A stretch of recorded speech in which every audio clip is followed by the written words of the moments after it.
감사하는 그러한 생활을 하기보다는 원망하고 불평할 때가 참 많습니다. 믿음의 사람으로서 우리가 항상 감사하는 것이 올바른 신앙생활인데 이상하게도 우리는 감사가 잘 되지 않는다는 말씀이죠. 왜 그러하겠습니까? 감사를 잘하는 사람과 감사를 못하는 사람의 차이점은 환경이나 상황이 좋고 나쁘고의 문제가 아니라 감사의 조건이나 감사 이유를 어디에 두는가, 신앙의 관점의 문제인 것입니다. 사도 바울은 매우 어려운 환경 가운데서도 하나님 앞에 감사를 하고 있습니다. 어떻게 바울은 어려운 환경 가운데서도 감사할 수 있었습니까? 감사의 조건과 이유를 자기의 환경, 자기의 상황 여기에 찾은 것이 아니기 때문이죠. 오늘 본문 말씀은 기록할 때 바울은 로마의 감옥에 있었습니다. 그의 감옥 생활은 요즘같이 시설이 갖추어진 감옥이 아닌 것입니다. 요즘같이 시설이 잘 갖추어진 감옥에 있어도 감옥에 있으면 편하지 않습니다. 힘들다고 이야기합니다. 하물며 오늘날과는 전혀 비교할 수 없는 그러한 상황이 참 좋지 않는 열악한 그런 상황 속에 있으면서도 바울 사도는 어떻게 감사할 수 있었는가?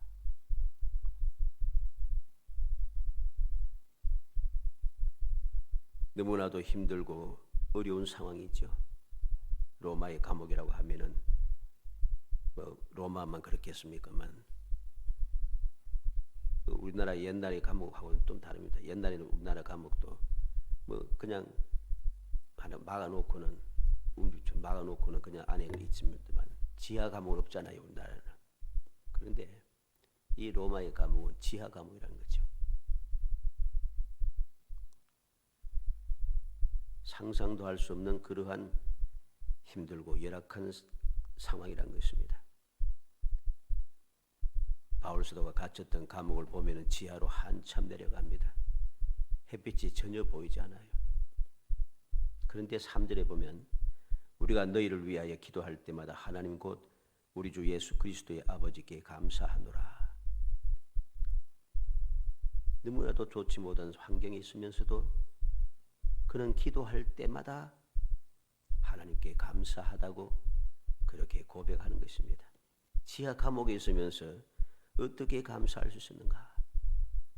우리가 잘 아는 내용입니다만 이 시간 바울이 감사한 이유를 다시 한번 살펴서 우리도 지금 이 세상을 살아가면서 이렇게 좋지 못한 그런 환경, 좋지 못한 그 상황이 우리를 떠나지 않고 계속되지 않습니까? 이러한 중에도 바울 사도처럼 감사하는 성도, 감사함으로써 신앙생활이 행복한 성도가 되기를 주의 이름으로 축복합니다. 먼저 성도의 믿음과 사랑 때문에 감사하다고 했습니다. 4절에 이는 그리스도 예수 안에 너희의 믿음과 모든 성도에 대한 사랑을 들었으며 그랬습니다. 믿음이 무엇입니까? 예수를 믿는 믿음이죠.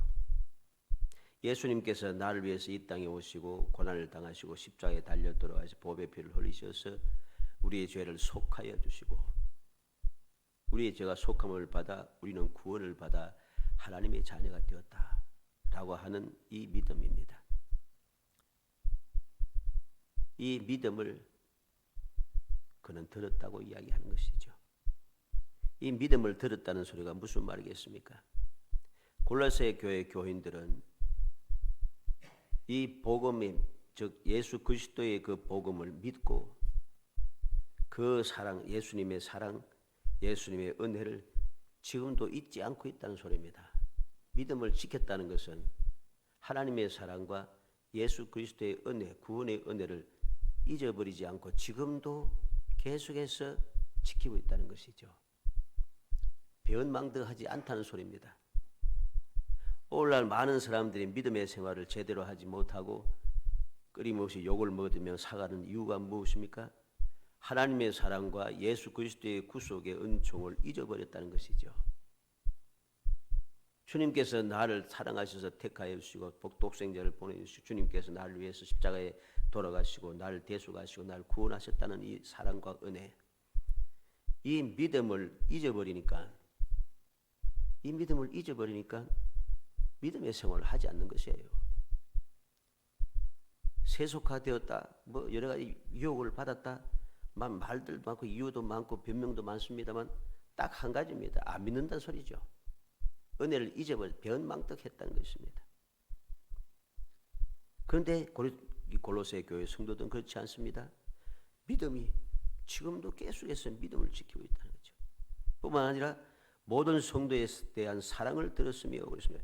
사랑도 지금도 그 사랑을 실천하고 있다는 것이죠. 사랑이라고 하는 것이 무엇입니까? 모든 성도에 대한 사랑이라 했으니까 받은 사랑을 실천하고 있다는 거죠. 즉 내가 예수 그리스도를 믿게 된 것 하나님의 사랑입니다. 하나님께로부터 받은 그 사랑을 나도 지금 모든 성도에 대한 사랑을 행함으로써 실천하고 있다는 것이죠. 좋은 것을 혼자 움켜쥐고 누리지 않고 함께 누리도록 전하며 행하고 있다는 것이죠. 이게 바로 바울 사도의 감사할 이유가 되었습니다. 감사할 이유가 무엇인가 알아야 됩니다. 우리도 감사할 첫 번째 조건이 무엇이 되어야 되겠습니까? 하나님에 대한 그 사랑, 주님의 그 은혜, 이것을 잊어버리지 않고 계속해서 그 은혜를 믿으며 그 믿음을 실천하며 살아갈 수 있는 것, 이렇게 살아갈 수 있는 것 자체를 우리는 감사할 줄 알아야 됩니다. 이러한 감사가 우리의 생활 속에 끊임없이 이어질 때 우리의 생활은 행복해지는 것이죠. 누가 뭐라고 하지 않아도 누가 뭐라고 해도 무조건 하고 행복할 수밖에 없는 것입니다. 바울 사도는 지금 골로새 교회 성도들의 믿음에 대하여 소식을 들었습니다. 저들의 신앙생활을 너무나도 잘하고 있다는 것입니다. 당시에는 믿음을 지키는 일이 쉬운 일이 아니었습니다. 그런데 믿음을 잘 지키고 있다는 것. 그리고 골로새 교회 성도들이 모든 성도들이 사랑하며 생활을 하고 있다는 소식입니다. 당시에는 예수 믿는 것 때문에 어려움을 당하는 성도들이 많았습니다. 어떤 사람은 실직을 하기도 하고 집안에서 쫓겨나기도 하고 감옥에 갇히기도 하고 그랬습니다. 많은 핍박을 당했죠. 그런데 이들이 예수 믿는다는 한 가지 이유 때문에 이렇게 어려움을 당하니까 살아갈 수가 없잖아요. 육신적으로. 그런데 이러한 때에 모든 성도에 대한 사랑이라는 이 말은 곧 이들을 돕고 있다는 소리입니다. 이들이 뒷바라지를 하고 있다는 것이죠. 주님의 사랑이 아니면 할 수 없는 일인 것입니다. 어려운 때 사랑으로 서로 돕는 소식을 듣게 된 바울 사도는 하나님 앞에 감사할 수밖에 없는 것이죠. 왜? 골로새 교회 성도들의 믿음이 진실하다는 것입니다. 믿음이 있다고 자랑하면서 전혀 사랑의 실천이 없다는 것. 하나님께서 나를 사랑하셔서 독생자를 이 땅에 보내주셨고 주님께서 나를 사랑하셔서 십자가에 달려 돌아가시고 성령께서 우리를 사랑하셔서 오늘도 탄식하시며 우리를 위해서 기도하고 계시는 이 사랑의 역사를 우리는 전혀 생각지 않고 이 사랑을 받으면서도 사랑을 실천할 줄을 모르고 나눠줄 줄 모르고 사랑을 홈짜서 움켜쥐고 있다는 것이죠. 나만 사랑을 받아야 되고 나만 잘 돼야 된다고 하는 극단적인 이기심이 가득 차 있다는 것입니다. 이것은 올바른 믿음이 아닌 것입니다. 이러한 잘못된 믿음이 하나님의 영광을 가리고 나 자신을 스스로 망하게 한다는 사실을 우리는 명심해야 됩니다. 분란이 일어난 이유도 이렇고 싸움이 일어나는 이유도 바로 여기에 있는 것입니다. 그런데 골로새 교회 성도들은 그렇지 않다는 거죠. 믿음도 변함이 없이 그대로 지켜나가고 말로만 하는 믿음이 아니고 진실한 믿음이란 것입니다. 은혜를 잊지 않고 그 사랑을 잊지 않는 믿음이란 것이죠. 그리고 그 믿음이 진실하다는 이유는 그 믿음을 실천하고 있다는 것입니다. 바로 이 사랑이, 이 믿음과 이 사랑이 성도를 올바르게 살게 하고 주님께서 주시는 은혜를 누리게 한다는 사실을 알아야 됩니다. 이 믿음과 이 사랑이 없으면은 우리의 믿음과 사랑이라고 하는 것은 다 헛된 것이 된다는 사실을 우리는 잊어서는 안 되는 것이죠. 오늘날 끊임없이 문제가 된 이유가 무엇입니까? 바로 이 믿음과 사랑이 없어졌다는 것입니다. 믿음이 진실하지 못하고 사랑이 올바르지 않다는 것입니다. 사랑이 변질되었어요. 믿음이 또 변질되었어요. 그러니 하나님의 능력이, 하나님의 사랑의 역사가, 아름다움이 나타나지 않고 신앙생활에 즐거움이 보이지 아니하고 세상 사람과 다를 바 없는 그런 사고방식을 가지고 세상을 살아가니 문제가 생길 수밖에 없는 것이죠. 두 번째로 감사한 이유는 성도들의 소망 때문에 바울사도는 감사했다고 했습니다. 5절에 너를 위하여 하늘에 쌓아둔 소망으로 말미암음이니 곧 너희가 전에 복음의 진리의 말씀을 들은 것이라. 바울사도가 두 번째 감사한 이유는 골로새 교회 성도들이 소망을 하늘에 두고 있다는 것입니다. 이 세상에 소망을 두지 않고 하늘에 소망을 두고 있다는 것. 그들이 자기의 신분을 올바르게 알고 있다는 것이죠. 왜 하늘에 소망을 둡니까? 우리의 시민권은 하늘에 있다고 했습니다. 우리는 하나님의 자녀라고 했습니다. 그러면 하나님의 자녀고 시민권을 하늘에 두고 있으면 우리의 소망이 어디에 있어야겠습니까? 당연히 내가 시민권을 가진 내 나라에 있어야 되고, 내가 하나님의 자녀니까 하나님의 자녀로서의 살아가는 그 본향이 내 소망이 되어야 되는 것이죠. 이게 올바른 믿음 가진 사람들의 신앙생활의 목적이 되는 것이죠. 올바른 믿음의 생활의 모습이라고 할 수 있습니다. 그런데 소망이 하늘에 있지 않습니다. 소망이 이 세상에 있습니다. 그래서 세상 사람들과 똑같이 돈을 무인장하게 벌어야 되고, 내가 출세해야 되고, 내가 유명해져야 되고, 내가 다른 사람보다 좀 더 뛰어나야 되고, 다른 사람이 앞서가야 되고, 다른 사람은 다스려야 되고, 세상에 소망을 두고 있으니까 문제가 발생할 수밖에 없는 것입니다. 올바른 믿음을, 즉 이 세상에 소망을 두지 않고 천국의 소망을 두고 사랑을 생활을 하면은 이러한 사람들은 어떻겠습니까? 사람들의 눈치를 볼 필요가 없습니다. 세상에 소망을 두지 않으니까 세상 사람들의 눈치 볼 필요가 없잖아요. 그리고 오락가락할 필요가 없습니다. 세상에 소망을 두면은 세상의 환경이 바뀔 때마다 왔다 갔다 해야 돼요. 힘 있는 사람이 바뀔 때마다 내가 줄을 서는 것이 달라지기 시작합니다. 그러니까 어떻게 돼요? 문제가 자꾸 힘 있는 사람이 바뀔 때마다 계속 문제가 생겨서 감옥 가는 사람이 자꾸만 생기는 거죠. 오락가락할 필요가 없습니다. 소망을 하늘에 두면은, 또 우리의 소망을 하늘에 두게 되면은 욕심을 가질 필요가 없습니다. 왜? 하늘에 주님께서 다 준비해 놓으셨기 때문이죠. 그런데 소망을 세상에 두니까 욕심이 생길 수밖에 없어요. 왜? 조금이라도 더 가져야지, 다른 사람보다도 조금이라도 더 많이 가져야지 내가 편하고 내가 잘나고 내가 멋있고 내가 뭐 자랑스럽고 그렇잖아요. 세상에 욕심을 두는 이유 바로 거기에 있습니다. 세상에 소망이 있으니까. 그렇다고 해서 세상의 재물이라든가 이게 필요 없다는 소리가 아닙니다. 욕심을 내지 않는다는 소리입니다.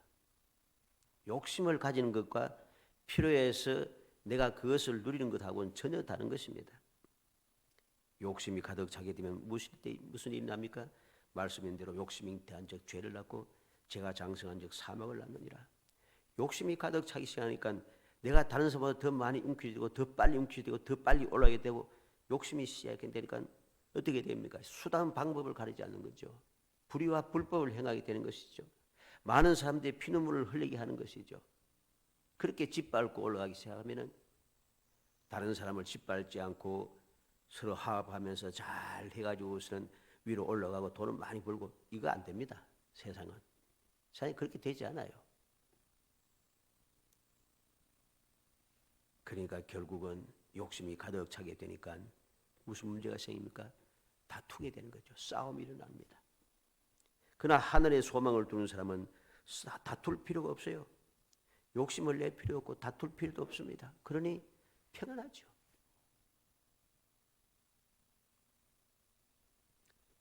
하늘에 쌓아둔 소망이라고 한 것은 하늘나라에 가서 받을 상급을 바라보면서 믿음을 지키고 사랑을 실천했다는 그런 말씀입니다.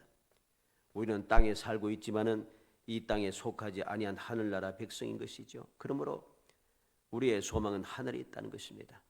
그렇기 때문에 이 땅에서 실패하여도 낙심할 필요가 없는 것이죠. 주의 모든 사람들이 다 일어나서 나를 대적해도 두려워할 필요가 없는 것입니다. 왜? 이 땅이 내 소망이 아니라는 것입니다. 이 땅에 문제가 있어도 우리는 기뻐하고 즐거워할 수 있는 이유가, 감사할 수 있는 이유가 바로 여기에 있습니다. 예수님께서는 이 땅에 오셔서 모든 것을 다 버려주었습니다. 목숨까지 버려주었습니다. 주님을 믿고 따르는 사람들은 주님을 본받아서 주님 가신 길을 그대로 따라가면서 이 세상의 것을 움켜쥐기 위해서 아둥바둥하고 싸우고 다투고 그렇게 하지, 욕심내지 아니하고 주님 가신 길을 잘 따라가 주님께서 예비하신 곳에 이르러 주님께서 약속하신 말씀대로 내가 작은 일에 충성하였으니 내가 많은 것으로 내게 맡기고 내 주인의 즐거움에 참여하라고 하시는 놀라운 주님의 영원한 축복이 예비되어 있는 것이죠. 그래서 이러한 올바른 믿음을 지키고 살아가는 골로새 교회 성도들의 그 하늘에 쌓아둔 소망의 삶을 볼 때에 바울 사도는 너무 감사한 것이죠. 마지막으로 감사한 이유가 무엇입니까? 6절 말씀에 보면은 이 복음이 이미 너희에게 이르매 너희가 듣고 참으로 하나님의 은혜를 깨달은 날부터 너희 중에서와 같이 또한 온 천하에서도 열매를 맺어 자라는도다. 성도들의 열매와 자라는 것, 성숙해가는 것을 볼 때에 바울 사도는 감사했다는 것입니다. 믿음의 씨앗이 뿌려지고 뿌려진 씨앗이 정상적으로 잘 자라가서 열매를 맺고 열매를 맺은 그들이 또한 계속해서 자라가기 시작하니까 성숙하게 더욱더 풍성해지게 되니까 이것을 바라보면서 감사할 수밖에 없는 거죠. 왜 감사합니까? 다른 사람이 믿음의 열매 맺는 것을 왜 감사합니까? 내가 그 복음을 전했는데, 내가 그 말씀을 전했는데 그 사람이 그 말씀을 믿음으로 받아들이고 잘 실천해서 말씀대로 복을 받으니 저절로 감사한 거죠. 말만 하는 것이 아닙니다. 형식적인 것이 아닙니다. 거짓이 아닙니다. 진실한 것이죠. 어떻게 알 수 있겠습니까? 열매를 맺어 자라고 있다는 것입니다. 앞에서 말한 믿음과 사랑의 실천과 하늘의 소망을 두는 것, 이게 거짓된 것이 아니란 거죠. 왜? 열매를 맺고 있으니까. 열매를 맺고 있습니다. 바울은 복음이 골로새 교회 성도들에게 심겨져서 열매가 맺히고 점점 자라는 것을 보면서 기뻐하고 감사하는 것이죠. 이들은 복음을 듣기만 한 것이 아니라 그 복음을 듣고 깨달았습니다. 복음을 깨닫게 된 사람들은 가만히 있을 수가 없습니다. 그래서 그들은 또 복음대로 실행하게 되고 또 실행하게 되니까 많은 또 구원의 열매가 맺어지고 믿음이 점점 나 자신도 믿음이 자꾸만 자라가고 더욱더 풍성해지는 것이죠. 이러한 소식을 들은 바울은 감사하지 않을 수 없는 것이죠. 지금 비록 감옥에 있지만 너무나도 감사합니다. 왜? 내 수고가 헛되지 않았다는 것. 내가 믿은 것이 헛되지 않았다는 것. 내가 이제까지 이 감옥에 갇히면서까지 핍박을 받으면서도 믿음을 저버리지 않고 계속해서 실천해 온 것이 잘못되지 않았다. 그래서 그는 감사한 것입니다. 사랑하는 성도 여러분, 사도 바울이 지금 자기의 환경과 상황이 힘들고 고통스럽고 어렵지만 감사할 수 있었던 것은 감사의 조건을 자기 자신에게서 찾은 것이 아니라 하나님의 은혜에서 감사의 조건을 찾았기 때문임을 우리는 기억해야 합니다. 그래서 감옥에 있으면서도 그것을 자랑으로 삼고 감사하고 있는 것이죠. 바울은 자기가 예수 그리스도의 사로가 된 것을 하나님의 뜻에 의하여 되었다고 굳게 믿었습니다. 아무리 봐도 자신은 사도가 될 만한 자격이 없다는 것을 그는 알고 있었습니다. 왜냐하면 사도행전 1장 21절 22절에 보면 사도의 자격이 있습니다. 예수님을 직접 눈으로 본 사람, 예수님으로부터 직접 부름을 받은 사람, 예수님과 함께 살면서 예수님께 교육을 받고 훈련을 받은 사람, 이 사람이 사도의 자격이 있어서 두 사람을 뽑고 그리고 한 사람을 선택하게 된 것을 우리는 초대교회에서 볼 수가 있습니다. 사도의 자격이 딱 정해져 있어요. 그런데 바울은 어떤 사람이었습니까? 그는 예수님을 믿지 않고 반대하던 자였습니다. 예수님의 부활을 하시고 승천하신 후에도 믿지 않고 오히려 믿는 자들을 잡아서 옥에 가두기 위하여 다메섹으로 달려가던 사람이었습니다. 그런데도 예수님께서는 다메섹의 도상에서 직접 바울을 찾아오셔서 바울의 이름을 불러주셨고 이방인의 사도로 세워주셨습니다. 바울은 이 사실을 잊지 않고 있는 것이죠. 그래서 지금 예수 그리스도의 사도가 되고 복음을 전하였다는 것 때문에 매를 맞고 욕을 당하고 감옥에 갇히고 죽음을 앞두고 있으면서도 불평하거나 원망하지 않고 이러한 아름다운 소식을 들으며 하나님 앞에 감사할 수 있었다는 것입니다. 이러한 바울 사도의 감사를 우리는 기억해야 됩니다. 이러한 바울 사도의 감사를 보면서 우리 자신을 또 살펴봐야 되겠죠. 우리가 바울 사도보다 나은 것이 무엇입니까? 바울 사도는 그래도 유대인이었습니다. 유대인이었습니다. 그러나 우리는 이방인입니다. 종교적으로는 우상을 숭배하는 나라에서 태어났습니다. 그런데도 하나님은 우리를 버려두지 아니하시고 우리를 불러주셨다는 것이죠. 긍휼의 은총을 베풀어 주셨습니다. 어떻게 감사하지 않을 수 있습니까? 우리가 감사를 버리고 원망과 불평을 일삼는 것을 우리는 회개하며 그것을 버리고 온전히 감사하는 사람으로 돌아와야 됩니다. 이 세상에 많고 많은 사람들 중에 특별히 나를 택하여 불러주셔서 죄 사해 주시고 구원해 주시고 믿음을 주셔서 하나님의 자녀 삼아 주시고 주님의 일꾼이 되게 하셨습니다. 얼마나 감사한 일입니까? 이 세상의 사람이 72억이 넘는다고 하는데 72억이 넘는 사람 중에서 내가 택함 받았다는 것 생각하면 감사하지 않습니까? 이것을 생각지 않으니까 감사가 안 되는 것이죠. 우리가 똑똑하고 잘나고 능력 있고 대단한 사람이라서 택함을 받고 죄사함 받고 구원받고 일꾼이 된 것이 아닙니다. 내 실력으로 하나님의 자녀가 된 것이 아닙니다. 모든 것이 오직 하나님의 은혜고 하나님의 사랑인 것이죠.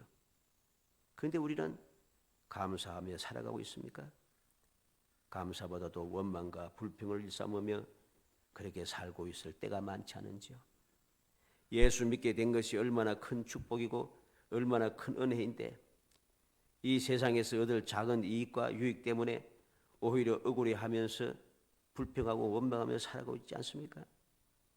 우리는 이런 잘못된 신앙생활의 자세들을 온전히 버려야 됩니다. 세상의 이익과 유익은 잠깐이고 조그마한 것입니다. 주님께서 친히 말씀하신 대로 먼저 그의 나라와 그 일을 구하라. 그리하면 이 모든 것을 너에게 더하시리라. 너희 아버지께서 너에게 필요한 것을 다 알고 계시다고 했습니다. 다 알고 계시는 아버지께서 어떻게 우리의 필요를 채워주지 않겠습니까? 그런데 우리는 이것을 믿지 못하고 욕심을 내어서 아동바동하면서 불평하며 원망하며 살아가는 것이죠. 이러한 잘못된 신앙의 생각을 버리고 우리는 감사한 사람이 되어야 됩니다. 이 감사가 회복되어질 때에 우리의 신앙생활은 저절로 행복해지는 것이죠. 말씀을 찾아봅니다. 구약성경 1309페이지 스바냐 3장 14절 구약성경 1309페이지 스바냐 3장 14절에서 17절까지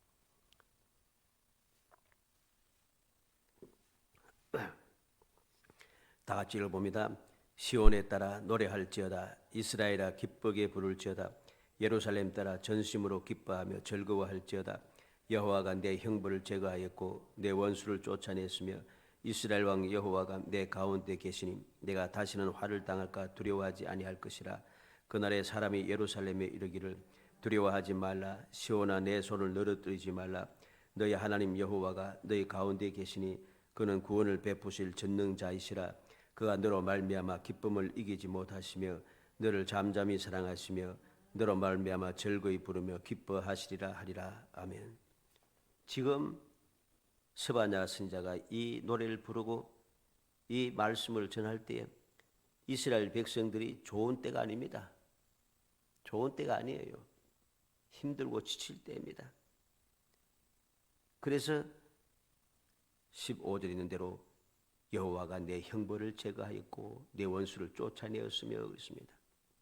지금 형벌을 받고 있고 원수에게 핍박을 당하고 있는, 원래 주님께서 허락하신 축복의 땅에서 뽑혀나가서 이방 땅에 온 사방에 힘에 다니면서 고난당하고 있는 그런 상황입니다. 그런데 두려워하지 말고 기뻐하고 즐거워하라고 합니다. 기뻐하고 즐거워하랍니다. 두려워하지 말라고 합니다. 왜? 너희 하나님 여호와가 너희 가운데 계시니 그는 구원을 베푸실 전능자이시라. 그가 너로 말미암아 기쁨을 이기지 못하시며 너를 잠잠히 사랑하시며 너로 말미암아 즐거이 부르시며 기뻐하시리라. 여호와 하나님께서 함께 거하신다는 거죠. 구원을 베푸신 전능자시라는 겁니다. 너로 말미암아 기쁨을 이기지 못하시고 잠잠히 사랑하신다는 거죠. 즐거이 부르고 기뻐하신다고 합니다. 이 한 가지 사실만 생각하면은 내가 비록 고난을 당하고 어려운 가운데서도 내 환경과 상황이 너무 좋지 않아도 전능하신 하나님께서 나를 사랑하고 계시고 지금도 나를 위하여서 복을 주시기 위해서 기다리고 계시는 것, 이것만 생각하면은 감사하지 않을 수 없다는 것입니다. 두려워할 필요도 없다는 것이죠. 그래서 시편 136편 1절에 보면 여호와께 감사하라. 그는 선하시며 그 인자하심이 영원하미로다. 시편 기자는 여호와께 감사할 이유를 계속해서 시편 136편 전체 여호와께 감사하라, 감사하라는 말을 계속하고 있습니다. 왜 감사하는가? 그는 선하시며 인자하심이 영원하미로다.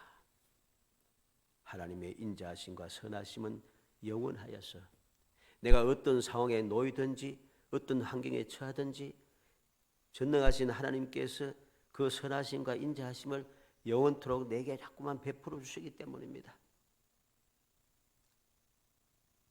지금 내 환경과 상황을 보면서 원망하고 슬퍼하는 것이 아니라, 불평하는 것이 아니라, 비록 이러한 상황임에도 불구하고 전능하신 하나님께서 나와 함께 하셔서 내게 선하심과 인자하심을 베푸실 것이다.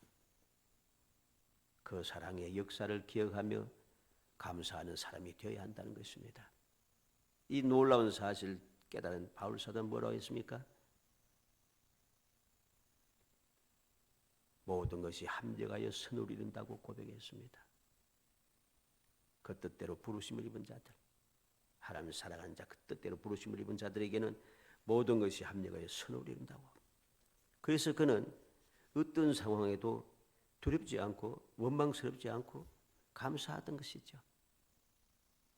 간절히 소원하기는 우리 모든 성도들이 여러 가지로 생각지도 못했던 일들이 끊임없이 일어나는 이 세상, 좋지 못한 환경, 좋지 못한 상황 속에 살아갈지라도 오늘도 변함없이 나를 잠잠히 사랑하시고 기쁨을 이기지 못하시는 전능하신 하나님 아버지의 사랑을 기억하면서 나와 함께 하시며 내게 끊임없이 역사해 주셔서 모든 것이 합력해 선을 이루실 것을 굳게 믿으면서 모든 것을 감사하며 주님께 영광을 돌리며 살아가므로 여러분들의 삶이 주님 주시는 기쁨, 주님 주시는 기적의 역사를 통하여 행복한 삶이 끊임없이 이어지는 복된 성도가 되시기를 주의 이름으로 축복합니다.